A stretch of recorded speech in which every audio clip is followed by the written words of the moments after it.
আজ আমি এক্সপ্লেন করব কাল রাত্রি সিরিজের দ্বিতীয় সিজন। তবে যারা প্রথম সিজনটি দেখেননি তাদের জন্য সংক্ষিপ্ত করে প্রথম সিজনের কাহিনী বলে দিচ্ছি, এতে আপনাদের দ্বিতীয় সিজনের কাহিনী বুঝতে সুবিধা হবে। কাল রাত্রি সিজন 1-এ আমরা দেখেছি দেবী রুদ্রকে বিয়ে করে রায় বর্মন বাড়িতে এসেছে। দেবীর বান্ধবী মায়া দেবীকে একরকম ভবিষ্যৎবাণীর মাধ্যমেই জানিয়ে দেয় রুদ্র আজ অর্থাৎ কাল রাত্রির রাতেই মারা যাবে। যথারীতি কালরাত্রির রাতে রুদ্রর বুকে চুলের কাঁটা বিধিয়ে কেউ তাকে খুন করে এবং সেই খুনের তদন্তে নামেন আইপিএস অফিসার সাত্তকী সান্যাল ও তার সহকারী ইমন। এরপর থেকে উঠে আসতে থাকে একের পর এক রহস্য ও রায়বর্মন বাড়ির গোপন কিচ্ছার কথা। রায়বর্মন বাড়ির মেজ বউ রায় একটা সামান্য নার্সের পজিশন থেকে আজ লাইফ কেয়ার সুপার স্পেশালিটি হসপিটালের অন্যতম পদের অধিকারী। ওই এ বাড়ির বউয়ের স্থান পেয়েছে। তার সাথে তার স্বামী অজিতের দাদা রুদ্রর একটি আপত্তিকর সম্পর্ক রয়েছে। এছাড়াও রুদ্রর বাবা সমরেশ রায় বর্মন এবং রুদ্রর ছোট ভাই বরুণের সাথেও রায়ের সম্পর্ক বেশ মাখো মাখো। ওদিকে ইনভেস্টিগেটিং অফিসার সাত্তকী সান্যালের বাবাও ছিলেন একজন কর্তব্যপরায়ণ পুলিশ অফিসার। তবে ওনার একটা কেসের ভুল ইনভেস্টিগেশনের জন্য একটা নির্দোষ ছেলের জেল হয়েছিল এবং পরে সেই ছেলেটি জেলেই সুইসাইড করেছিল, যার পর থেকেই সাত্তকীর বাবার মানসিক সমস্যা দেখা দেয় এবং এর কিছুদিন পরে উনি রাস্তায় গাড়ির সাথে অ্যাক্সিডেন্টে মারা যায়। রুদ্রর সাথে বিয়ের আগে দেবীর চিরাগ নামের একটি ছেলের সাথে সম্পর্ক ছিল, কিন্তু দেবীর সাথে চিরাগের বিয়ে ঠিক হওয়ার কিছুদিনের মধ্যেই চিরাগ জলে ডুবে মারা গিয়েছিল। রুদ্র মারা যাওয়ার 2-1 দিনের মধ্যেই রুদ্রের ছোট ভাই বরুণ পতিতাপল্লীতে খুন হয়। তার পতিতাপল্লীতে নিয়মিত যাতায়াত এবং নেশা পান করেই জীবন কাটত। পুলিশ রুদ্রের খুনের পোস্টমর্টেম রিপোর্ট এলে জানতে পারে রুদ্রকে যে মেরেছে সে বাঁহাতি এবং তার রুদ্রর মেডিকেল হিস্ট্রি সম্পর্কে জানা ছিল এবং হিউম্যান অ্যানাটমি সম্পর্কেও যথেষ্ট জ্ঞান ছিল। এই সন্দেহে পুলিশ রুদ্রর মেজ ভাই অজিতেশকে জিজ্ঞাসাবাদের জন্য আটক করে, কারণ সে ছিল তাদের life care multi super speciality হসপিটালের একজন নামকরা সার্জন। অজিতেশের থেকে জানা যায় 2 বছর আগে রুদ্রর আগের স্ত্রী রীতিকা বাথরুমে পড়ে গিয়ে মাথায় চোট পেয়ে মারা যায়নি। রুদ্র আর রায়ের মধ্যে যে একটা আপত্তিকর সম্পর্ক ছিল সেই কথাটা রুদ্র স্ত্রী রীতিকা জেনে গিয়েছিল এবং তার জন্যই সে একদিন প্রচন্ড ঝামেলা করে। তখনই রুদ্রর সাথে হাতাহাতিতে রুদ্রর হাতেই রীতিকা খুন হয়েছিল। পরে সেটাকে অ্যাক্সিডেন্ট বলে চালানো হয়েছিল। এছাড়াও অজিতেশের থেকে জানা যায় অজিতেশ ছাড়াও ওই বাড়িতে আরো এমন 3 জন আছে যারা বাঁহাতি। রুদ্রর মেডিকেল হিস্ট্রি ও অ্যানাটমি সম্পর্কে যাদের জ্ঞান আছে তারা হলো রায় বর্মন অর্থাৎ তার স্ত্রী, তার বাবা সমরেশ রায় বর্মন এবং তার ছোট ভাই বরুণ রায় বর্মন। এছাড়াও আরও একজন আছে দেবী, সেও 6 বছর আগে তাদের বাড়িতেই থাকতো, যদিও দেবী বলে তার 6 বছর আগের কোনো কথাই মনে নেই। ওদিকে মায়া আবার দেবীর ঘরে এসে তাকে জানিয়ে যায় রুদ্র আর বরুণ দুজনেই খুন হিসেবে পুলিশ দেবীকে সন্দেহ করছে এবং এখানেই শেষ নয়, এই বাড়িতে আরও 4টি খুন হতে চলেছে। তাহলে এরপর কি হতে চলেছে?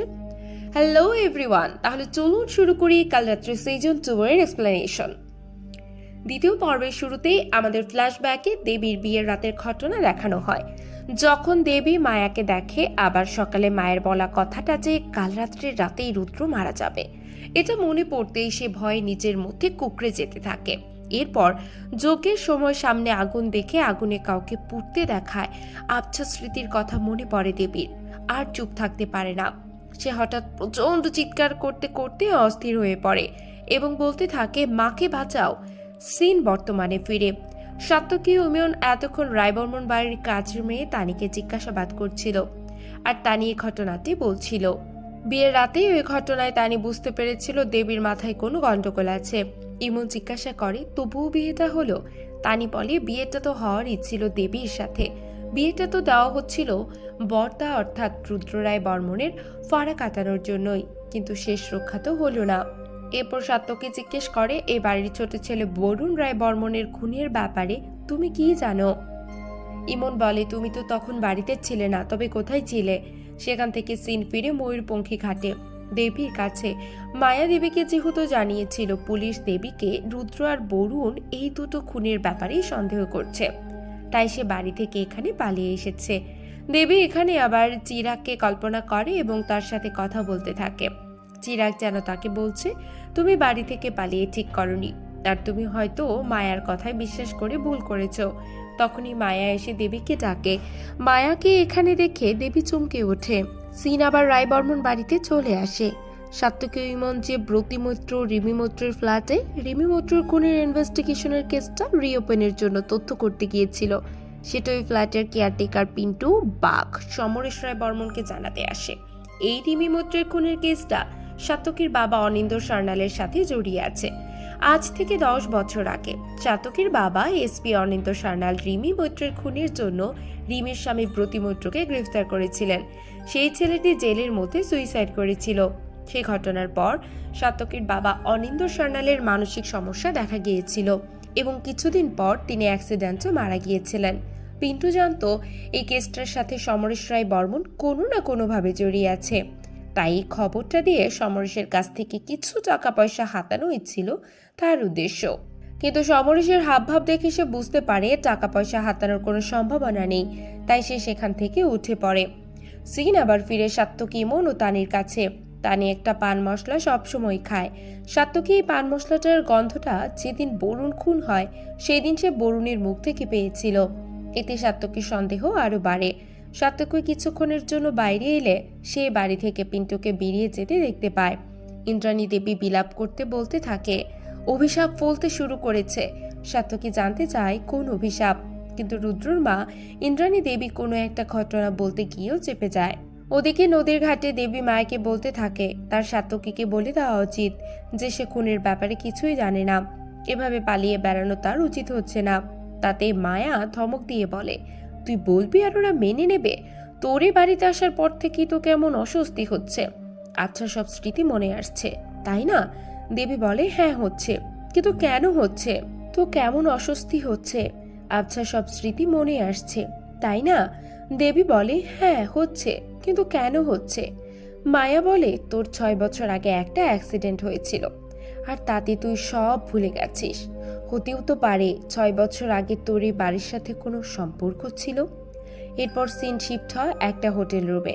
শিবানীর সাথে তার স্বামী বিজয়ের মনের মিল কোনোদিনও হয়নি, তাই সে তার শারীরিক চাহিদা পূরণের জন্য প্রায় টিটু নায়ক নামের একটা ছেলের সাথে মিট করত এবং ফিজিক্যাল চাহিদা মেটাতো।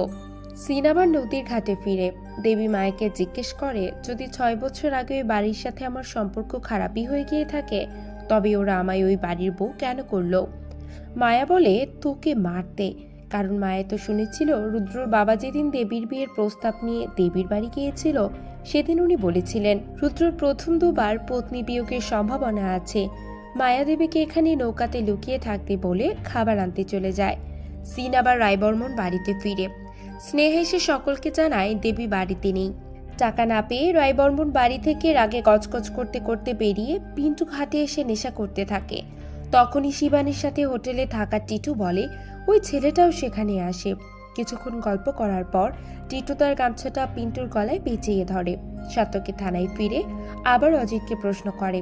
তখন অজিত জানায়, দেবী যখন তার মা ও দিদির হাত ধরে রায়বর্মন বাড়িতে পা রেখেছিল তখন দেবীর বয়স ছিল 7-8 বছর। দেবীর বাবা ছিল রুদ্রর বাবা সমরেশ রায় বর্মনের বন্ধু। দেবীর বাবা মারা যাওয়ার পর সমরেশ বাবু দেবীর মা, দেবী ও তার দিদিকে এ বাড়িতে আশ্রয় দেন।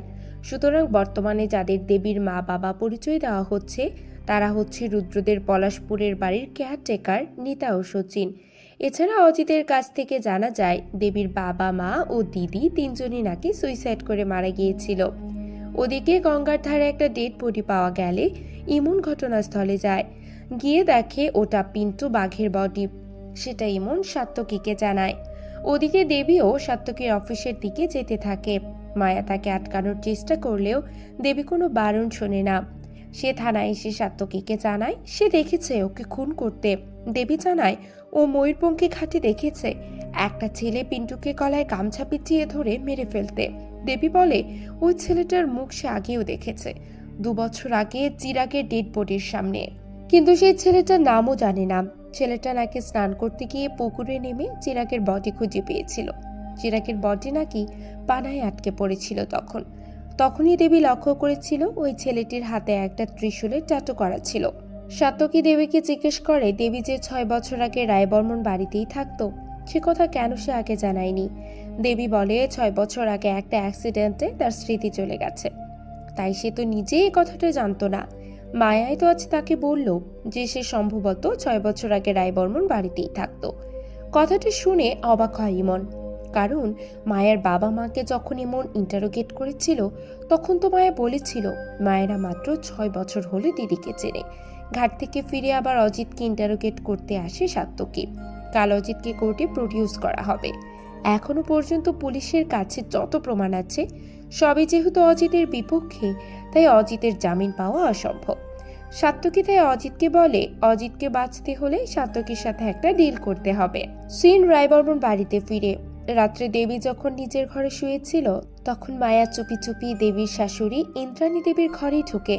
দেবী তাকে দেখতে পেয়ে তার পিছু নেয়। মায়া ইন্দ্রাণী দেবীর মুখে বালিশ চাপা দিয়ে ধরে, যেটা দেখতে পেয়ে দেবী চিৎকার করে ওঠে। ফলে মায়া পালিয়ে যায়। দেবীও মায়ের পেছন পেছন ছুটতে থাকে। তখনই সিঁড়ির কাছে তানির সাথে ধাক্কা লাগে দেবীর। এরপর ভোরের দিকে দেবী ঘুমের মধ্যে স্বপ্ন দেখে রুদ্র রুমা নামের একটা মেয়ের সাথে সম্পর্ক ছিল, যার জেরে উমা একদিন প্রেগনেন্ট হয়ে যায়। কিন্তু রুদ্র ওই সন্তানকে সম্পূর্ণ অস্বীকার করে এবং উমাকে নোংরা ভাবে অ্যাড্রেস করে। রুদ্র উমাকে বলছিল তুই আমার রক্ষিতা আর তোর মা আমার বাবার রক্ষিতা, এবং দরজার বাইরে দাঁড়িয়ে দেবী এই ঝামেলাটা দেখছিল। হঠাৎ ঘুম ভেঙে যায় দেবীর। ওদিকে সকালবেলা ইমন ও সাত্তকীদের বাড়িতে তাদের কাজের ব্যাপারে ডিসকাশন করতে যায়।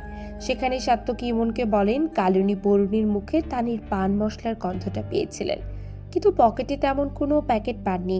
অর্থাৎ বরুণ ও তানি একে অপরকে চুমু খেয়েছিল। তানির সাথে বরুণের একটা সম্পর্ক ছিল, তাই সাত্তকী ঠিক করে তারা প্রথমে তানিকে জিজ্ঞাসাবাদ করবে।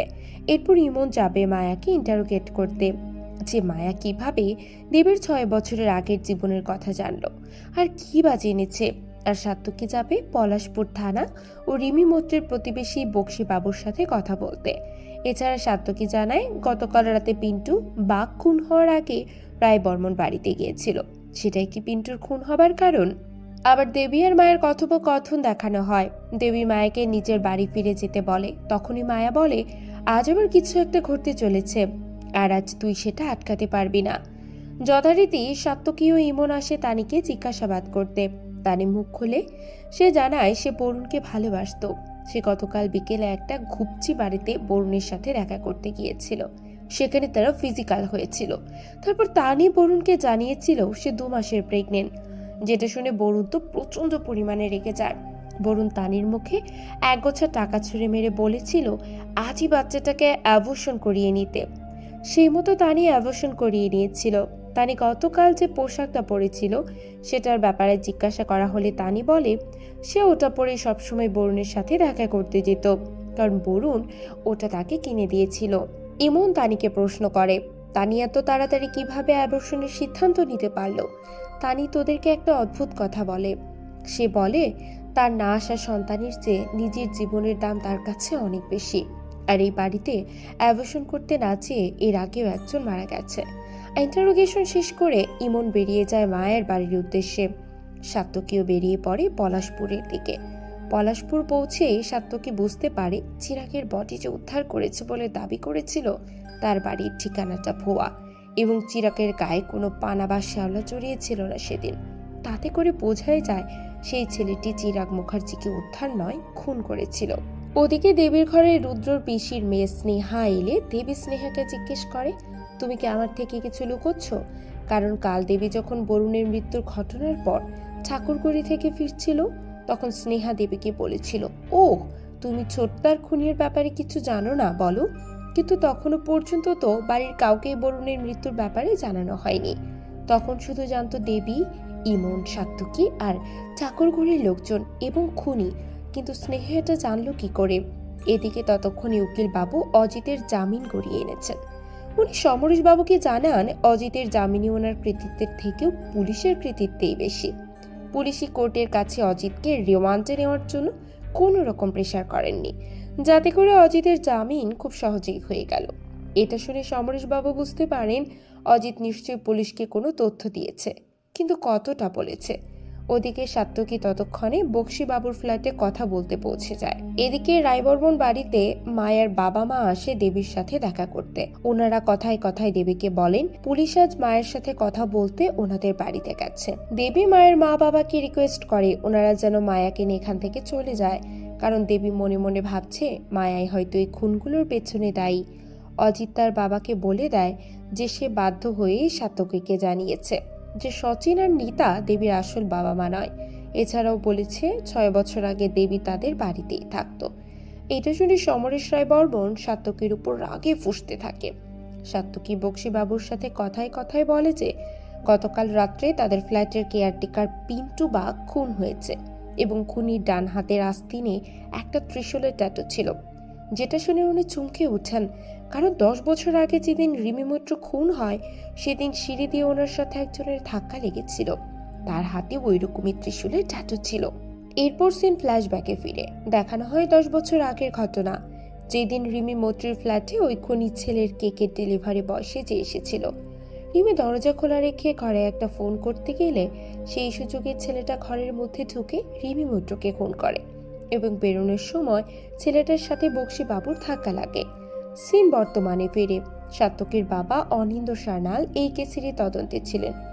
বক্সিবাবু সাত্তকীর বাবাকে এই ট্যাটু আঁকা ছেলেটির কথা বলেননি, তবে অনিন্দ ঠিকই কথাটা জানতে পেরেছিল। সাত্তকী বক্সিবাবুকে প্রশ্ন করে খুনি ছেলেটার ব্যাপারে যে তার বাবা অনিন্দ সান্যাল জানতে পেরেছিল সেটা বক্সিবাবু কিভাবে জানলেন। তাতে বক্সিবাবু বলেন অনিন্দ সান্যাল যেদিন গাড়ি চাপা পড়েন সেদিন সকালে রায়বর্মন বাড়ির সামনে ওনার সাথে অনিন্দর দেখা হয়েছিল, তখনই অনিন্দ ওনাকে কথাটা বলেছিল। সিন এবার রায়বর্মন বাড়িতে ফেরে দেবী স্নেহাকে জিজ্ঞেস করে উমা কে ছিল। সে উমা নামের মেয়েটিকে স্বপ্নে দেখেছে। তার স্বপ্নের রুদ্র ছিল, উমা ছিল, তবে একটু অন্যরকম দেখতে। সেও ছিল। স্নেহা বলতে শুরু করে ওটা স্বপ্ন ছিল না, ওটা ছিল তোমার ভুলে যাওয়া স্মৃতির অংশ।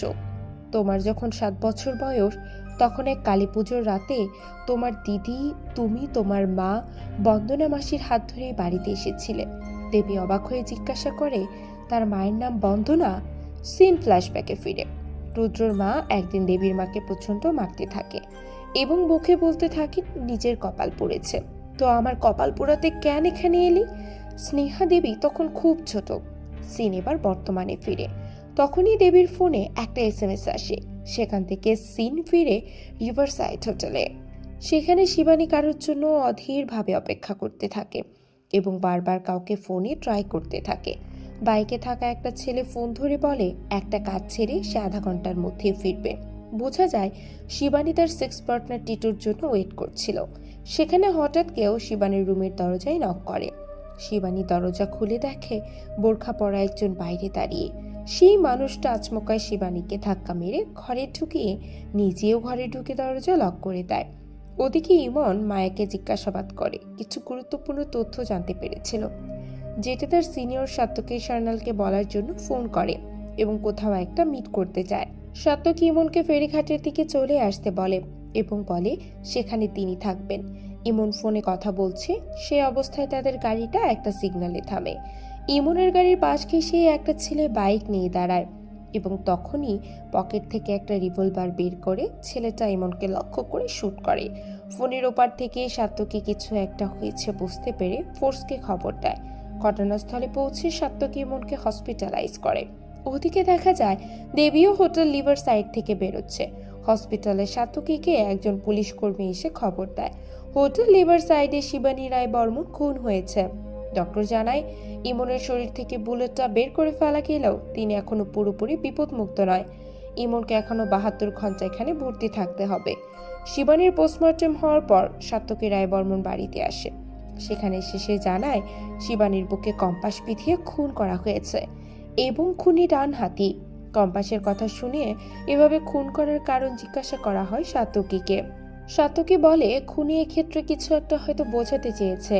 এছাড়া ওই হোটেলের রুমের আয়নায় শিবানীর রক্ত দিয়ে লেখা হয়েছে ড্যাশ ইজ বিচ, যেটা হয়তো প্রচলিত ফেস কর্মা ইজ বিচের কথা বলা হয়েছে। অর্থাৎ শিবানী হয়তো এমন কোনো কাজ করেছিল অতীতে যার ফল তাকে ভোগ করতে হলো। তখনই ভেতর থেকে ইন্দ্রাণী দেবী ছুটে আসে। দেবীকে ধরে বলতে থাকেন শোধ তুলতে এসেছিস তুই, শোধ এবার কাকে মরতে হবে। ওনাকে শান্ত করা হয়। তখন সাত্তকী জানায় কাল শিবানী যখন খুন হয় তখন হোটেল রিভার সাইডে দেবী গিয়েছিল। তাদের দেবী জানায় কোন একটা প্রাইভেট নাম্বার থেকে SMS করে তাকে সেখানে ডাকা হয়েছিল। তবে শুধু দেবী নয়, অজিত রায়, কীর্তি, সমরেশ বাবু এবং শিবানীর স্বামী বিজয় সকলেই কাল হোটেল রিভার সাইডে উপস্থিত ছিল। সকলের থেকে জানা যায় তাদের সকলকেই নাকি একটা প্রাইভেট নাম্বার থেকে SMS করে ওখানে যেতে বলা হয়েছিল। শিবানী খুঁজেছিল 204 নাম্বার রুমে এবং শিবানীর স্বামী বাদে বাকিদের তার আশেপাশের রুমের ঠিকানা দিয়ে ডেকে পাঠানো হয়েছিল। কথাবার্তার মাঝখানে দেবী উঠে দাঁড়িয়ে সাত্তকীকে বলে, মায়া 3টে খুন করেছে, আমি ওকে অনেক চেষ্টা করেও আটকাতে পারিনি। মায়া যখন বলেছে কেউ খুন হবে সেটাই ঘটে গেছে। সাত্তকী বলে দেবীকে তার সাথে থানায় যেতে হবে, এছাড়া উনি মায়াকেও থানায় ডেকে পাঠিয়েছেন। সাত্তকী বেরিয়ে যাওয়ার আগে সমরেশকে বলে যায়, রিমি মৈত্রকে নিয়ে আপনি যে ধাঁধাটা আমায় দিয়েছিলেন সেটার সমাধান প্রায় হয়ে গেছে, শুধু একটাই জট খোলা বাকি, আর সেটা খুলে গেলেই আপনার সাথে দেখা হচ্ছে। তৈরি থাকবেন, ইমনের উপর হওয়া আঘাতের বিচার অবশ্যই হবে। ইমন জ্ঞান ফেরার আগে আমাকে জানিয়ে দিয়েছে যে ইমনকে গুলি করেছে তার ডান হাতে ওই ত্রিশূলের ট্যাটু রয়েছে, আর ওই খুনি বাঁচবে না। দেবীকে নিয়ে থানায় যাওয়ার পথে এসপি প্রবাল হালদারের ফোন আসে সাত্তকীর কাছে। তিনি আর্জেন্টলি সাত্তকীকে ওনার অফিসে ডেকে পাঠান। সাত্তকী সেখানে গিয়ে দেখে বক্সি বসে আছে। সিন ফ্ল্যাশব্যাকে ফিরে সাত্তকী যেদিন বক্সিবাবুর সাথে কথা বলতে গিয়েছিলেন সেদিন বক্সিবাবু বলেছিলেন রিমি মৈত্র যেদিন খুন হয় তার পরের দিনই বক্সিবাবুকে ডিএম অফিসে তুলে নিয়ে যাওয়া হয়েছিল। বক্সিবাবু একজন স্কুল টিচার ছিলেন, সেখানে ওনাকে আরতি নামের একজন ছাত্রের শ্লীলতাহানিতার মিথ্যে অভিযোগে ফাঁসানোর ভয় দেখানো হয় এবং এই অভিযোগ থেকে বাঁচতে হলে বক্সিবাবুকে রিমি মৈত্রর খুনের তদন্তকারী অফিসার অনিন্দ্য সান্যালের কাছে মিথ্যে সাক্ষ্য দিতে হবে যে উনি নিজের চোখে দেখেছেন রিমি মৈত্রকে তার স্বামী ব্রতী মৈত্রই খুন করেছে। রিমি মৈত্রের খুনের সাথে সমরেশ রায় বর্মনের যে লিঙ্ক ছিল সেটা বোঝা যায় এবং প্রবাল হালদারও যে সমরেশ রায় বর্মনের কথা মতো কাজ করছিলেন সেটাও পরিষ্কার হয়ে যায়। সিন বর্তমানে ফিরে প্রবাল হালদার এখন সাত্তকীর সিনিয়র। প্রবাল হালদার দাপড়ে সাত্তকীকে দমাতে গেলে সাত্তকীও তার সত্যের জোর নিয়ে সব ধমকের জবাব দিয়ে বেরিয়ে আসে। প্রবাল হালদারের অফিস থেকে বেরিয়ে সাত্তকী দেখে দেবীকে গাড়িতে একা বসিয়ে রেখে সবাই নিশ্চিন্তে চা খাচ্ছে। তাদের বকাবকি করে গাড়ির কাছে গিয়ে সাত্তকী দেখে গাড়িতে দেবী নেই। সকলে চারদিকে দেবীকে তন্ন তন্ন করে খুঁজতে থাকে। সিন এবার থানায় শিফট হয়। ওদিকে তখন মায়া তার বাবা মার সাথে থানায় পৌঁছে গেছে। মায়ের বাবা টেনশন করতে থাকে। উনি মায়াকে বলেন, কাল তো মহিলা পুলিশ অফিসার তোকে জেরা করলো, তবে আজকে আবার কেন ডেকে পাঠানো হলো তোকে? মায়ের মা চিন্তিত হয়ে জিজ্ঞেস করে, মায়া তুই সত্যি কিছু করিসনি তো? তখন সব থেকে অবাক করা সত্যিটা আমাদের সামনে আসে। আমরা সেই সিজন 1 থেকে দেবীর বেস্ট ফ্রেন্ড মায়া বলে যাকে দেখে এসেছি, এ তো সে নয়, অন্য একটা মেয়ে। সেই মেয়েটি বলে, আমি আবার কি করব? এবার সিন শিফট হয় অজিতেশ রায় বর্মনের চেম্বারে। অজিতেশ তখন একের পর এক রোগী দেখছিলেন। তখনই একজন বোরখা পরা ব্যক্তি রোগীর ছদ্মবেশে তার চেম্বারে আসে। সাত্তকী বা তার টিম কোথাও দেবীকে খুঁজে না পেয়ে হতাশ হয়ে গাড়ির কাছে দাঁড়িয়ে থাকে। তখনই কোথা থেকে দেবী সেখানে চলে আসে। দেবী কোথায় গিয়েছিল জিজ্ঞাসা করা হলে দেবী বলে, সকালে তার হাতটা একটু পুড়ে গিয়েছিল, তাই সামনের হাসপাতালে ওষুধ লাগাতে গিয়েছিল। সাত্তকী হাসপাতালের দিকে তাকিয়ে দেখতে পায় ওটা সমরের রাইভার বোনের life care super specialist hospital. এরপর সাত্তকী দেবীকে নিয়ে থানায় চলে আসে। সেখানে সাত্তকী আসল মায়াকে মায়া বলে অ্যাড্রেস করে বলেন, দেবী বলছিল রায়বর্মন বাড়ির 3টে খুন নাকি আপনিই করেছেন। তা শুনে চমকে যায় মায়া।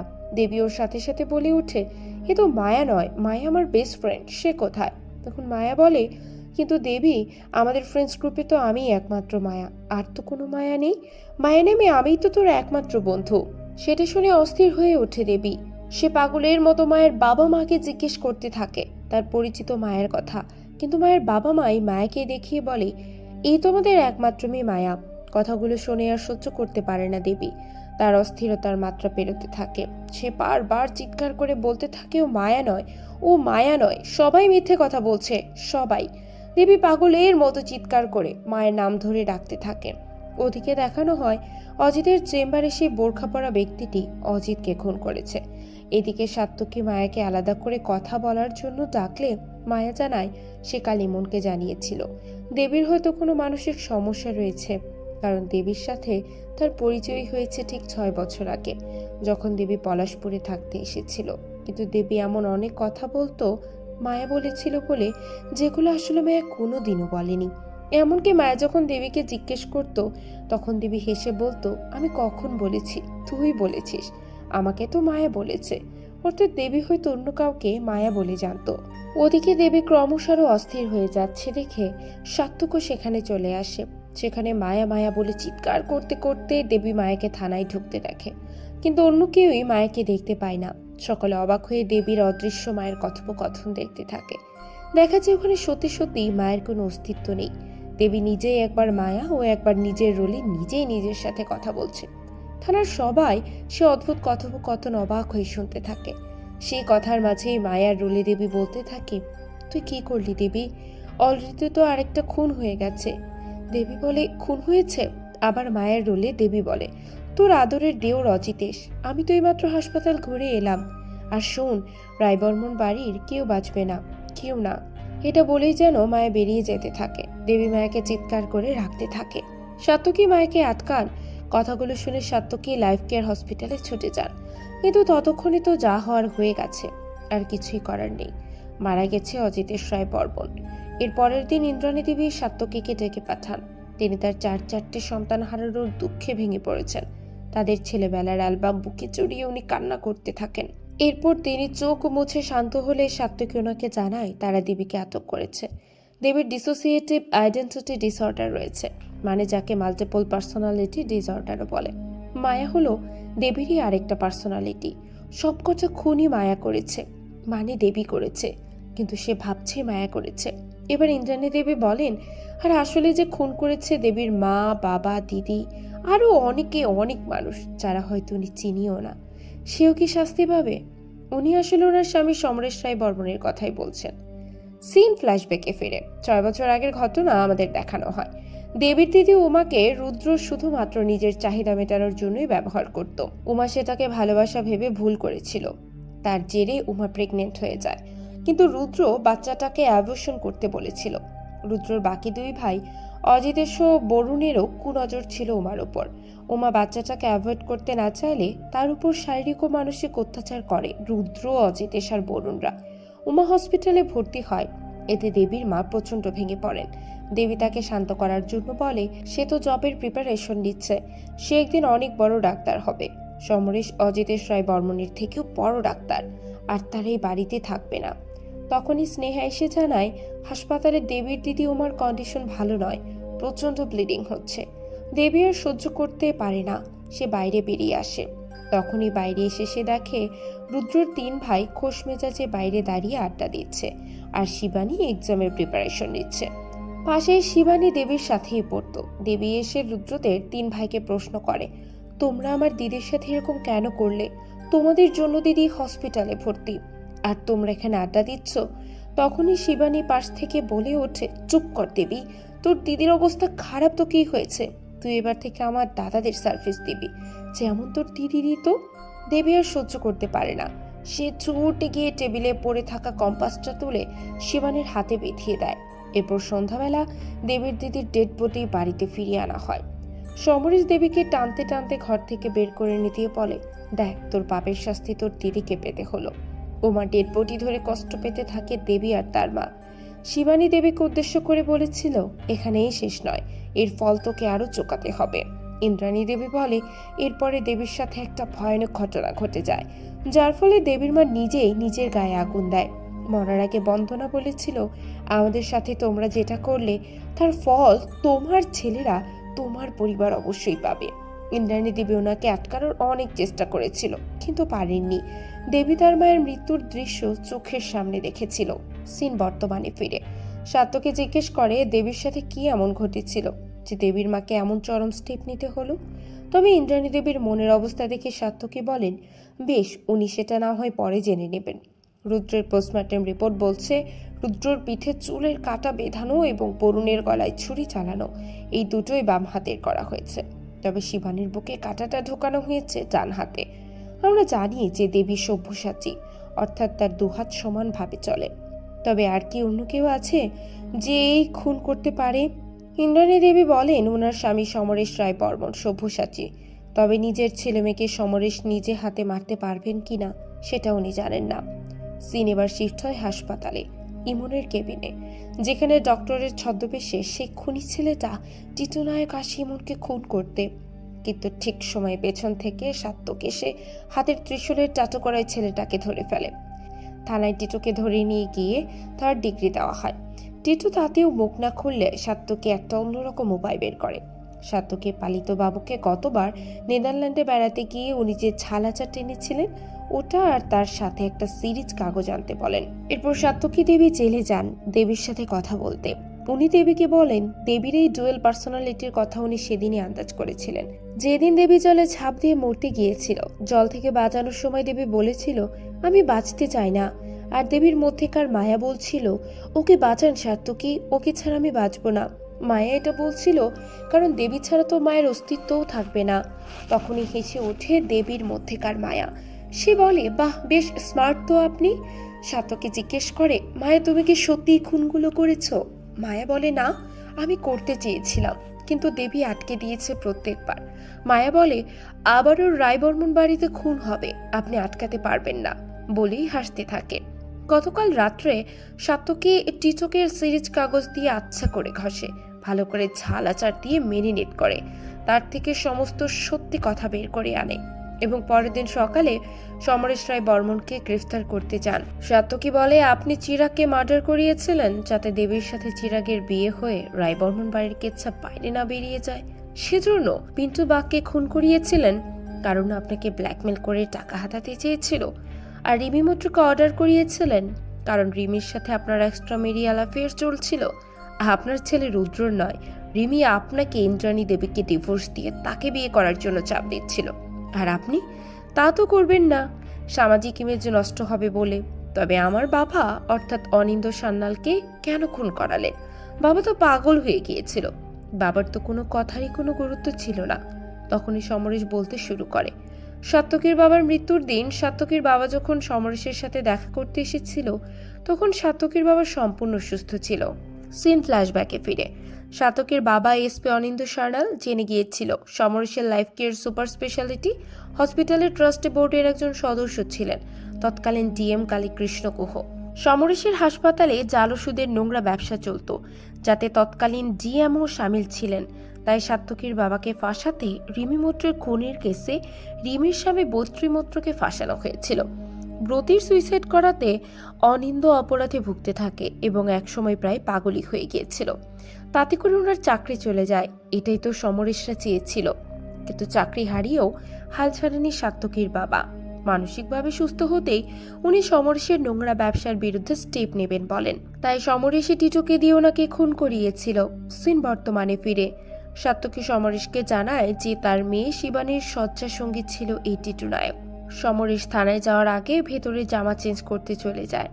সাত্তকী বাইরে দাঁড়িয়ে অপেক্ষা করতে থাকে। ঠিক কিছুটা পরেই ভেতর ঘর থেকে দেবীর চিৎকারে সাত্তকী ভেতরে ছুটে গিয়ে দেখে সমরেশ রক্তাক্ত অবস্থায় মাটিতে পড়ে আছে এবং ইন্দ্রাণী দেবীর হাতে একটা রক্ত মাখা ধারালো অস্ত্র। ইন্দ্রাণী দেবী কনভিন্স করেন উনি সমরেশকে মেরেছেন। এরপর সাত্তকী সেখান থেকে চলে যায় ঠাকুর গলিতে, যেখানে বরুণ রায় বর্মন খুন হয়েছিল।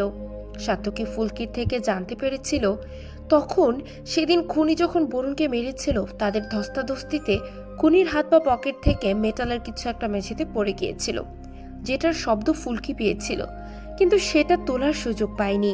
তার আগে কেউ এসে যাওয়ার ভয়ে সে পালিয়ে গিয়েছিল। অনেকক্ষণ খোঁজাখুঁজির পর একটা ফার্নিচারের নিচ থেকে একটা আংটি পাওয়া যায়। এরপর সাত্তকী তানিকে জিজ্ঞাসাবাদ করতে থাকে। তানি বলে একজন তাকে বলেছিল যে বরুণ তানিকে সেদিন ডেকে পাঠিয়েছে। এরপর থানায় শিবানীর স্বামী বিজয়কে ডেকে পাঠানো হয়। বিজয় প্রচন্ড নার্ভাস হয়ে বারবার সাত্তকীকে জিজ্ঞেস করতে থাকে তাকে কেন ডেকে পাঠানো হলো এখানে। সাত্তকী নিজের মনে ঘরে এটা ওটা নিয়ে নাড়াচাড়া করছিল। হঠাৎ সে বিজয়ের দিকে পর পর দুটো জিনিস ছুড়ে দেয় এবং বিজয় দুটো জিনিস একসাথে দুটি হাতে ধরে নেয়। তার থেকে বোঝা যায় বিজয়ের দুটো হাত সমানভাবে চলে, অর্থাৎ বিজয় সব্যসাচী। এবার সাত্তকী জিজ্ঞেস করে তাহলে 4টে খুনকে আপনিই করেছেন? বিজয় বলে 4টে নয় 5টা। সিন ফ্ল্যাশব্যাকে ফিরে দেখা যায় সেদিন সমরেশ থানায় যাওয়ার আগে যখন জামা চেঞ্জ করতে ঘরে এসে উকিলের সাথে ফোনে কথা বলছিল, তখনই বিজয় পেছন থেকে এসে সমরেশকে তার আসল পরিচয় দিয়ে বলে সে মাস্টার অনিমেষ আচার্যের ভাই অখিলেশ আচার্য। বলি আর কোনো সুযোগ না দিয়ে একটা সার্জিক্যাল নাইফ সমরেশের বুকে বিঁধিয়ে দেয়। সমরেশের চিৎকারে ইন্দ্রাণী দেবী ছুটে আসেন এবং ছুরিটা হাতে নিয়ে নিজের কাঁধেই দায় তুলে নেন। কারণ উনি কখনোই সমরেশের এত অন্যায় অসামাজিক কার্যকলাপকে সমর্থন করেননি। উনি বিজয় ওরফে অখিলেশকে আগেই চিনতে পেরেছিলেন। বিজয় জিজ্ঞাসা করে সাত্তকী কিভাবে উনিকে আইডেন্টিফাই করতে পারলো। তখন সাত্তকী বলে বিজয়ের যে হাতের আংটি ঘোরানোর একটা মুদ্রা দোষ আছে সেটা সাত্তকী বহুবার লক্ষ্য করেছিল। এই জিনিসটা কোথাও তার অবচেতন মনে রয়ে গিয়েছিল। যেদিন দেবীকে জল থেকে উদ্ধার করা হয় বা যেদিন শিবানীর পোস্টমর্টমের পর সাত্তকী যখন এ বাড়িতে কথা বলতে আসে এবং আজ সকালেও যখন সমরেশকে খুনের পর সাত্তকী সেখানে পৌঁছায় তখনও বিজয় আংটি ঘোরাচ্ছিল। আজ এই ঘটনাগুলো দেখে অবচেতন মন থেকে তার চেতনা ফেরে। বরুণের মৃত্যুর আগে যতবার সাত্তকী বিজয়কে তার হাতে আংটি ঘোরাতে দেখেছে তখন তার হাতে আংটি ছিল, আর তারপরে কয়েকটা বার বিজয়ের হাতে আংটি না থাকলেও অভ্যাসগতভাবে ফাঁকা আঙুলে আংটি ঘুরিয়েছে। আর তাতেই আজ ফুলকির বলা কথা মনে পড়তেই তার ঘরে অনেক খোঁজাখুঁজি করে সেই আংটি পাওয়া গেছে। এছাড়া তানি বলে দিয়েছে সেদিন বরুণের সাথে দেখা করার কথাটা বিজয়ই তাকে জানিয়েছিল। বিজয় জানতো তানি ঠিক ওই জামাটা পরে বরুণের সাথে দেখা করতে যাবে। আর দেবীকেও কেউ একটা ফোন করে বলেছিল তার ঘরে খাটের নিচে প্যাকেটের যে জামা এবং জুতোটা রাখা আছে সেটা পরে ঠাকুর গলিতে যেতে। সম্ভবত সেটা বিজয়ই ছিল। সাত্তকী এবার জিজ্ঞেস করে আপনি খুনগুলো কেন করলেন। বিজয় ওরফে অখিলেশ বলে সেটা জানতে হলে আপনাকে জানতে হবে মায়ের জন্মের ইতিহাস। সিন আবার 6 বছর আগে ফিরে যায়। অখিলেশের দাদা অনিমেষ তখন দেবী আর শিবানীকে রায়বর্মন বাড়িতে পড়াতে আসতো। ছোট থেকে শিবানীর পড়াশোনায় তেমন মন ছিল না। দেবী ছিল মেধাবী। ছোট থেকেই শিবানীর জন্য চাহিদা ছিল প্রবল। সে চেয়েছিল তার যৌনতা দিয়ে অনিমেষকে অ্যাট্রাকটিভ করবে। একদিন সে অনিমেষকে জোর করতে থাকে, কিন্তু সেই সময় দেবী এসে পড়ায় শিবানীর উদ্দেশ্য সফল হয় না। তাতে দেবী শিবানীর চক্ষুশূল হয়। এরপর যেদিন দেবী শিবানীর হাতে কম্পাসের কাঁটা বিঁধিয়ে দেয় তারপরে শিবানী ও তার দাদারা মিলে একটা ভয়ানক প্ল্যান করে ফেলে। একদিন বাড়িতে যখন ইন্দ্রাণী দেবী ও সমরেশ কেউই ছিলেন না, তারা সেই সুযোগে তাদের নোংরা ষড়যন্ত্রের বাস্তবায়ন করে। তারা 3 ভাই আর শিবানী দেবী আর অনিমেষকে জোর করে ধরে নিয়ে গিয়ে জামা কাপড় খুলে দিয়ে উল্টো করে একটা ঘরে বন্ধ করে দেয় এবং সমরেশ বাড়িতে এলে রুদ্ররা তার বাবাকে জানায় মাস্টার মশাই অনিমেষ আর দেবীকে তার ওই ঘরে নোংরামি করতে ধরে ফেলেছে। তাতে করে অনিমেষের স্ত্রীকে খবর দেওয়া হয়। অনিমেষের স্ত্রীদের ছোট বাচ্চাটিকে নিয়ে এসে চোখের সামনে দৃশ্য দেখেছিল। সমরেশ দয়া করে অনিমেষের দিকে একটা ধুতি জানালা দিয়ে ঘরের ভিতর ছুঁড়ে দেন। এত অপমান এত অসম্মান সহ্য করতে না পেরে সেই ধুতি দিয়েই গলায় ফাঁস লাগিয়ে দেয় অনিমেষ। আর এই ঘটনাটা দেবীর সামনেই ঘটেছিল। এত মানসিক চাপ সহ্য করতে না পেরে দেবীর মধ্যেই জন্ম নেয় মায়ার। সমস্ত স্মৃতি মুছে যায় তার মন থেকে। সিন বর্তমানে ফিরে। অখিলেশ বলে সেদিন আরো 3 জন মারা গিয়েছিল। দেবীর মা, তার দাদা অনিমেষ, তার ছোট বাচ্চাটা এবং নিজেও ফাঁস লাগিয়ে সুইসাইড করে। এর 1 মাস পর অখিলেশ তার ডাক্তারি পড়া ছেড়ে বিজয়দের নাম নিয়ে সমরেশ রায়বর্মনের সাথে আলাপ করে। সাত্তকী প্রশ্ন করে সমরেশ তার সাথে শিবানীর বিয়ে দিতে রাজি কেন হয়েছিল।